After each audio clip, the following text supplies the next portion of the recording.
소녀상은 바리케이드 안에 갇혔습니다. 일본군 위안부 피해를 알려온 수요 시위가 33주년을 맞았지만 집회는 소녀상 앞에서 밀려났습니다. 적반하장, 피해국의 문제로 떠넘기며 어떠한 법적 책임도 지지 않고 있다.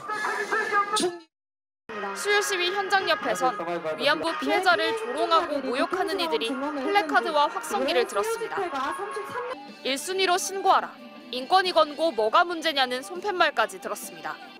국가인권위원회가 위안부 피해자를 성매매 여성이라고 모욕하는 극우단체 집회가 수요 집회보다 먼저 신고를 했다며 집회 장소의 우선권을 보장하라고 손을 들어준 겁니다.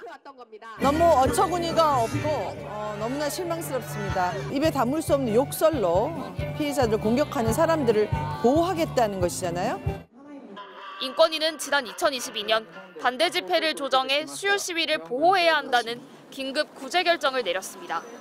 하지만 김용원 상임위원 주도로 이 결정을 기각한 데 이어 이번엔 극우단체 집회 우선권까지 인정한 겁니다. 빵집에 빵을 사러 가도 줄을 서고 기차표를 사러 가도 줄을 서고 순서에 따라서 하는데 왜 그렇게 하지 않고 특혜를 주장을 하는 거예요? 인권위가 집회 목적 자체가 수요 시위를 방해하는 것뿐인 세력을 편들어 혐오 범죄를 조장한다는 비판이 쏟아지고 있습니다. 상식에 어긋나는 일이 아니었나라고 생각이 들고 극우 세력이 좀 더 기세등등하게 저희에게 먼저 신고하던가라고 말할 수 있는 빌미가 주어진 것이 되게 안타까운 일이라고 생각합니다. 경찰이 인권위의 결정을 수용할 경우 앞으로 소녀상에 가장 가까운 곳에서 극우단체가 집회를 열 수 있게 됩니다. MBC 뉴스 재은유입니다. 한 남성이 소녀상에 철거라고 적힌 검은 비닐을 씌웁니다.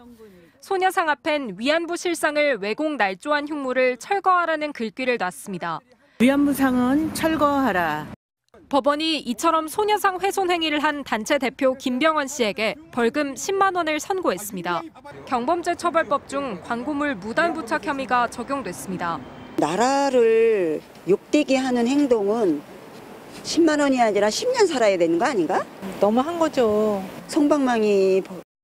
김 씨가 대표로 있는 단체가 올해 2월부터 전국 각지의 소녀상을 돌며 모욕하는 행위를 한 건 106건에 이릅니다. 법원 판결 이후에도 김 씨는 이를 계속할 거라고 밝혔습니다. 위안부의 그 성매매 이력을 온 세상에 까발린 위안부에 대한 2차 가해자라는 그런 거 그거 들고 사진 찍고 알릴 거예요. 위안부 강제동원을 부정하며 위안부 피해자들을 모욕하는 행동이지만 현재 법으로는 소녀상을 물리적으로 파손한 게 아니라 재물손괴죄도 적용하기 어렵고 소녀상이 사물이다 보니 명예훼손죄로도 처벌하기가 어렵습니다. 역사적 사실에 대해서 함부로 말을 해도 그거 처벌할 수 있는 조항이 없다라는 뜻이었고요. 일반적인 상식에 어긋나는 것들을 처벌할 수 있는 그런 논의의 계기가 되어야 돼.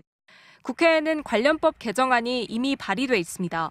피해자 명예훼손과 피해 관련 허위사실 유포를 금지하고 소녀상을 손상 오욕한 경우 1년 이하의 징역이나 금고 또는 1,000만 원 이하 벌금에 처하도록 하는 내용을 담았습니다. 하지만 지난 21대 국회에서도 여성가족위원회를 통과하지 못하고 임기 만료로 폐기됐습니다. MBC 뉴스 송재원입니다.